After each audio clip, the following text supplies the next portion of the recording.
So, a kid in China created his own foldable, flippable cell phone. It's actually a flippable cell phone. They call it a foldable cell phone. It's not foldable, it's flippable. But he created his own flippable cell phone.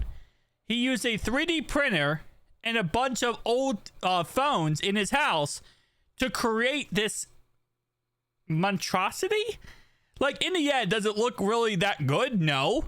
But it's amazing how, like, I feel like how far we have come in the foldable phone, flippable phone industry, that we are now at a point where you can make it at home.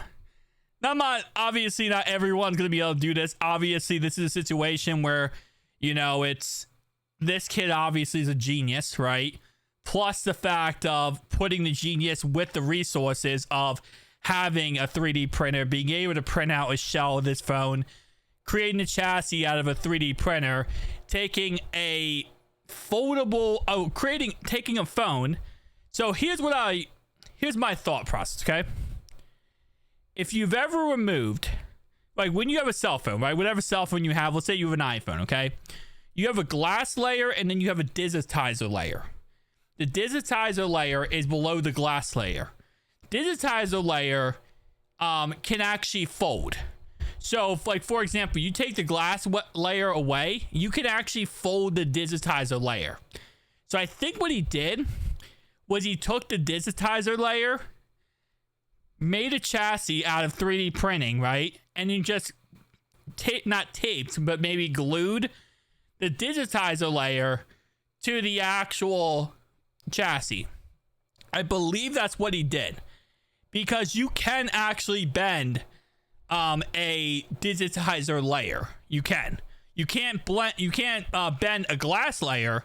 You will crack it, obviously, but once you remove the glass layer, you can actually do that. Now, it is really freaking hard, by the way, to remove a glass layer from a phone. If you've ever tried to, I don't know how you did it, because it is very difficult. First off, you have to remove the two, and then there's this layer of glue that's all the way over the digitizer layer, and it's a whole process to get that glue off.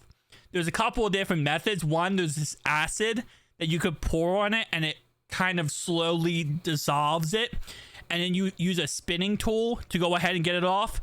That's how I personally have gotten off in the past. There are other different types of things out there you can use. Some of them are very, dangerous to use, like chemical wise, but there is ways to do it. But again, like I said, I'm not trying to take away from this achievement here. This is amazing. It really is. I absolutely love this.